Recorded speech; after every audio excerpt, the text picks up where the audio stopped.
ओम शांति। जून मास मम्मा के अव्यक्त होने का मास, हम भाई बहनों के तीव्र पुरुषार्थ का मास। इस मास में हम विशेष मम्मा की विशेषताएं, मम्मा के गुण और मम्मा के महावाक्यों का मनन चिंतन कर मम्मा के समान बनने का पुरुषार्थ करते हैं, जिसमें हम मनन कर रहे हैं मम्मा के महावाक्यों का। मम्मा कहती, अभी हम आत्माओं को परमात्मा के द्वारा परोक्ष और अपरोक्ष साक्षात्कार होता जा रहा है। अपनी आत्मा के स्वदर्शन चक्र का पता पड़ता जा रहा है। आत्मा के पते के साथ परमात्मा का भी पता आ जाता है। इसको कहा जाता है आत्मा को स्व का साक्षात्कार। यह है चक्र। आत्मा आदि मध्य अंत का चक्र कैसे लगाती है, यह नॉलेज से भी जानते और साक्षात्कार द्वारा भी समझते हैं। जो अनुभवी हैं वह कह सकते हैं, नॉलेज से जान सकते हैं कि आत्मा कैसे अपना चक्र लगाती है। भल साक्षात्कार हो भी परंतु नॉलेज नहीं है तो साक्षात्कार कोई काम का नहीं है। मुख्य है नॉलेज पर।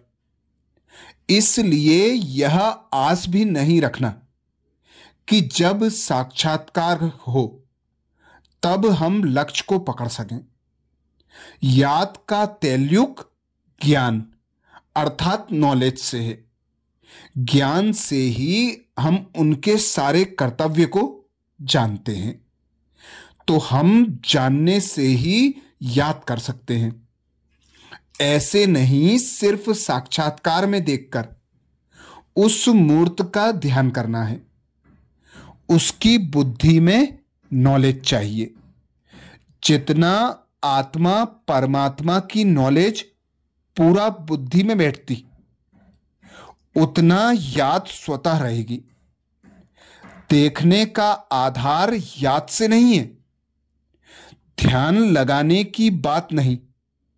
जितना नॉलेज बुद्धि में घूमेगी उतना वह याद खींचेगी। ध्यान में जाने की बात ही नहीं है, सारा स्वदर्शन चक्र घुमाना है। आत्मा को अपना नॉलेज भी रहता है। परमात्मा का भी कर्तव्य ऑक्यूपेशन बुद्धि में रहता है। तो यह है बुद्धि योग। जितनी नॉलेज की धारणा उतना याद की स्थिति कायम रहेगी। बिगर नॉलेज सिर्फ देखने से कुछ नहीं होगा। बहुतों को रहता है हम ज्योतिर्बिंदु परमात्मा का साक्षात्कार करें तो बुद्धि योग में सहज बैठेगा। हम जानते हैं वह हमारा बाप टीचर गुरु है। उनके कर्तव्य सहित सारा ऑक्यूपेशन हमारी बुद्धि में है। यह नॉलेज नहीं होगी तो याद रहेगी नहीं। साक्षात्कार से कनेक्शन नहीं। मुख्य है ज्ञान। याद अथवा योग भी तब बढ़ता है जब नॉलेज बुद्धि में घूमती है। नॉलेज बुद्धि में है तो याद खींचती रहेगी। याद को खींचना है नॉलेज की ताकत से। सारा राज बुद्धि में घूमता रहेगा। उसको ही स्वदर्शन चक्र कहा जाता है। नॉलेज से ही यह चक्र घूमेगा। तैल्युक इसका है ही नॉलेज से अर्थात ज्ञान से। तब आत्मा परमात्मा का साक्षात्कार हो ही जाता है। तो सारा मदार है ज्ञान पर। भल साक्षात्कार होता है, ठीक है, परंतु कोई जरूरी नहीं। हमारी उन्नति ज्ञान और योग से होती है। हमारे पास पूरी नॉलेज है। समझ न होने से वह चीज जैसे देखी ना देखी।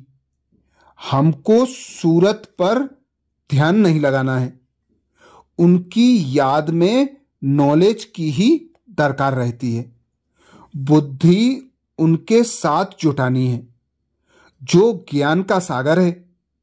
कहा ही जाता है बुद्धि योग।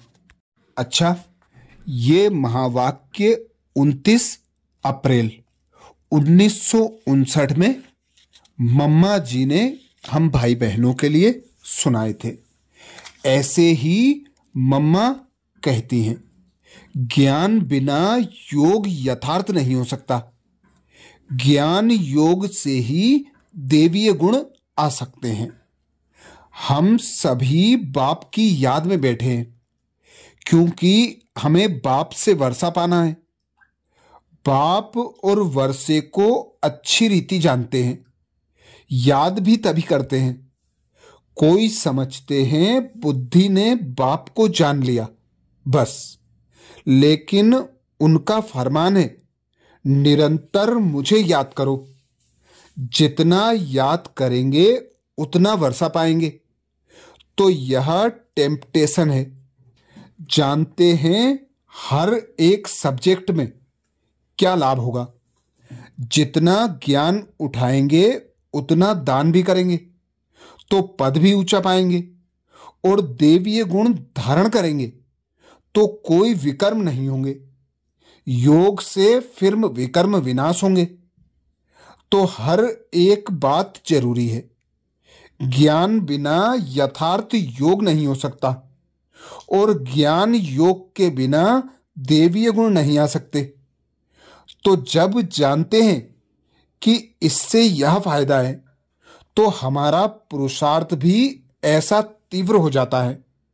सारी पढ़ाई हमारे ध्यान पर है।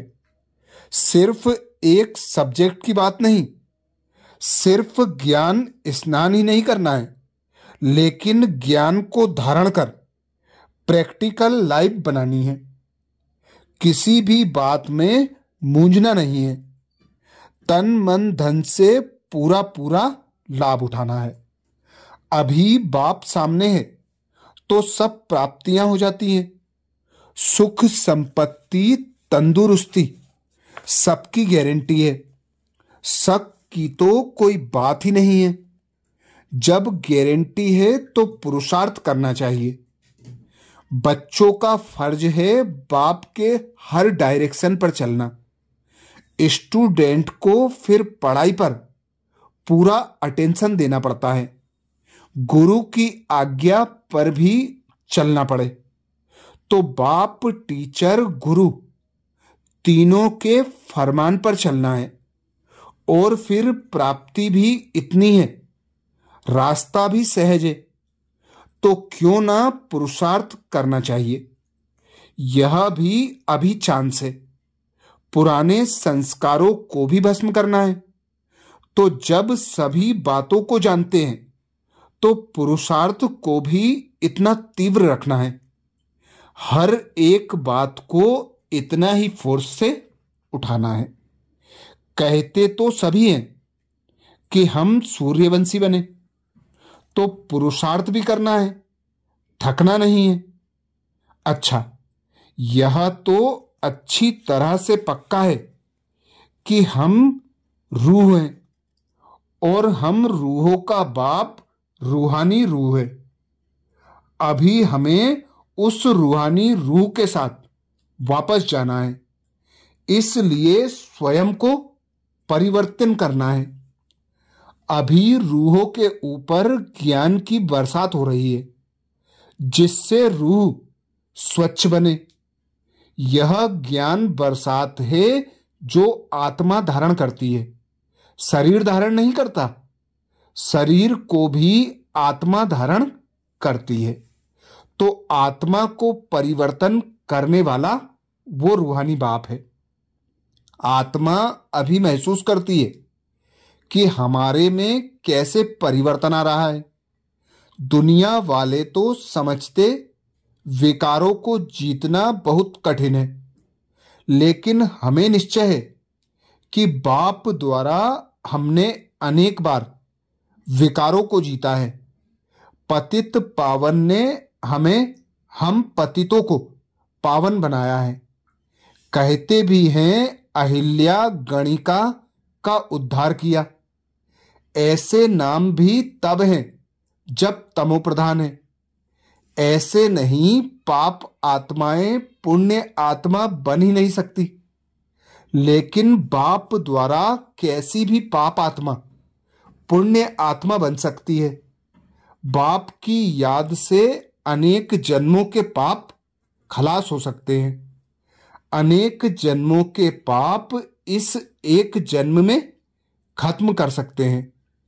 इसलिए कभी उलझन में नहीं आना चाहिए कि इतने पाप किए हैं। 63 जन्मों के पाप भी इस जन्म में ही भस्म हो सकते हैं। अभी हमारे विकर्मी खाते को परमात्मा स्वच्छ बना रहे हैं।